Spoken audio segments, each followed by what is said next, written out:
ایک شخص رسول اللہ صلی اللہ علیہ وسلم کی خدمت میں حاضر ہوا اور اس نے اپنے بوڑھے باپ کی شکایت کی، یا رسول اللہ صلی اللہ علیہ وسلم، میرا باپ مجھ سے پوچھتا نہیں اور میرا مال خرچ کر دیتا ہے۔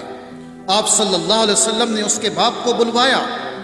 جب اس کو پتہ چلا کہ میرے بیٹے نے رسول اللہ صلی اللہ علیہ وسلم سے میری شکایت کی ہے تو وہ دل میں رنجیدہ ہوا اور انتہائی دکھی ہوا، اور اسی کیفیت میں رسول اللہ صلی اللہ علیہ وسلم کی بارگاہ میں حاضری کے لیے چل پڑا۔ چونکہ عرب کی گھٹی میں شاعری تھی تو راستے میں دل ہی دل میں کچھ اشعار پڑھتے ہوئے پہنچا۔ ادھر دربار رسالت معاب صلی اللہ علیہ وسلم میں پہنچنے سے پہلے سیدنا جبریل علیہ السلام آپ صلی اللہ علیہ وسلم کی خدمت میں حاضر ہوئے اور عرض کیا، یا رسول اللہ صلی اللہ علیہ وسلم، اللہ تعالیٰ نے فرمایا ہے کہ اس کا معاملہ بعد میں سنیے گا، پہلے اس سے وہ اشعار سنیں جو یہ دل میں کہتا ہوا آ رہا تھا۔ جب وہ حاضر ہوا تو آپ صلی اللہ علیہ وسلم نے فرمایا، تمہارا معاملہ بعد میں سنا جائے گا، پہلے وہ اشعار سناؤ جو تم دل میں کہتے ہوئے آ رہے تھے۔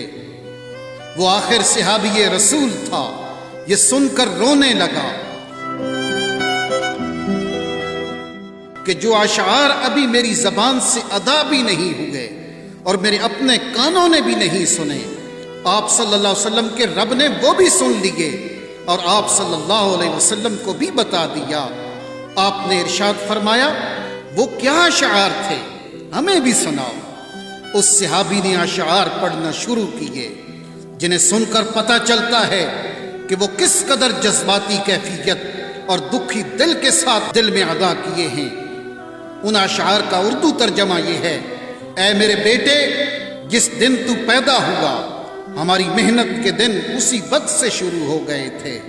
تم روتے تھے تو ہم سو نہیں سکتے تھے، تم کھاتے نہیں تھے تو ہم بھی کھا نہیں سکتے تھے، تم بیمار ہو جاتے تو تجھے اٹھا کر ہم مارے مارے پھرتے تھے، کبھی کسی طبیب کے پاس تو کبھی کسی طبیب کے پاس کہ تجھے کچھ ہو نہ جائے، کہیں تم مر نہ جاؤ، حالانکہ موت الگ چیز ہے اور بیماری اور چیز ہے۔ پھر تمہیں گرمی سے بچانے کے لیے میں دن رات کام کرتا رہا کہ میرے بیٹے کو ٹھنڈی چھاؤں مل جائے، تجھے سردی سے بچانے کے لیے میں نے بھاری بھرکم پتھر اٹھائے کہ میرے بیٹے کو ٹھنڈ نہ لگے۔ جو کچھ کمایا تیرے لیے کمایا، جو کچھ بچایا تیرے لیے بچایا، تیری جوانی کے خواب دیکھنے کے لیے میں نے نہ سردی کی پرواہ کی اور نہ گرمی کی، دن رات اتنی محنت کی کہ اب میری ہڈیاں کمزور ہو گئی ہیں اور تم کڑیل جوان بن گئے ہو۔ پھر مجھ پر خزاں نے ڈیرے ڈال لیے، لیکن تیرے اوپر بہار آ گئی، میں جھک گیا اور تم سیدھے ہو گئے۔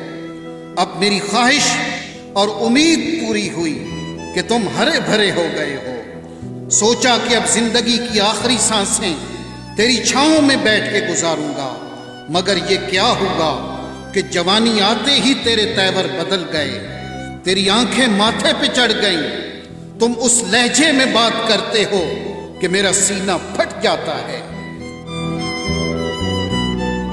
اس انداز سے تو کوئی اپنے نوکر سے بھی بات نہیں کرتا۔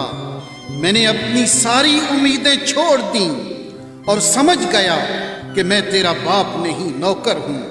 نوکر کو بھی کوئی ایک وقت کی روٹی دے دیتا ہے، تم مجھے نوکر سمجھ کے ہی مجھے روٹی دے دیا کرو۔ یہ اشعار سناتے سناتے بوڑھے باپ کی نظر جب رسول اللہ کے چہرے انور پہ پڑی تو دیکھا کہ آپ صلی اللہ علیہ وسلم اتنا روئے کہ آپ کی داڑھی مبارک تر ہو گئی۔ آپ صلی اللہ علیہ وسلم جلال میں اٹھے، اس کے بیٹے کو سختی کے ساتھ فرمایا، انت ومالک لابیک، تم اور تمہارا سب کچھ تیرے باپ کا ہے۔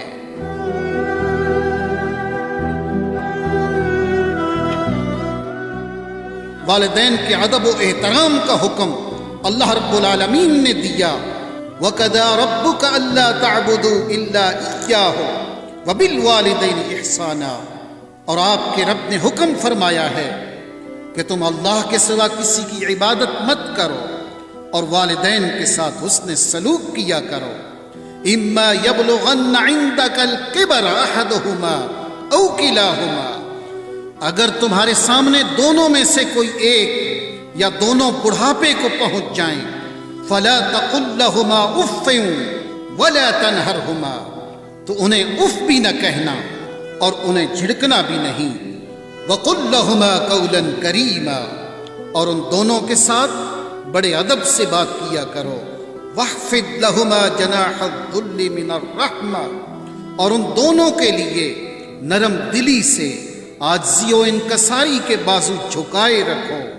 وقل رب ارحمہما کما ربیانی صغیرا، اور عرض کرتے رہو اے میرے رب ان دونوں پر رحم فرما جیسا کہ انہوں نے بچپن میں مجھے پالا تھا۔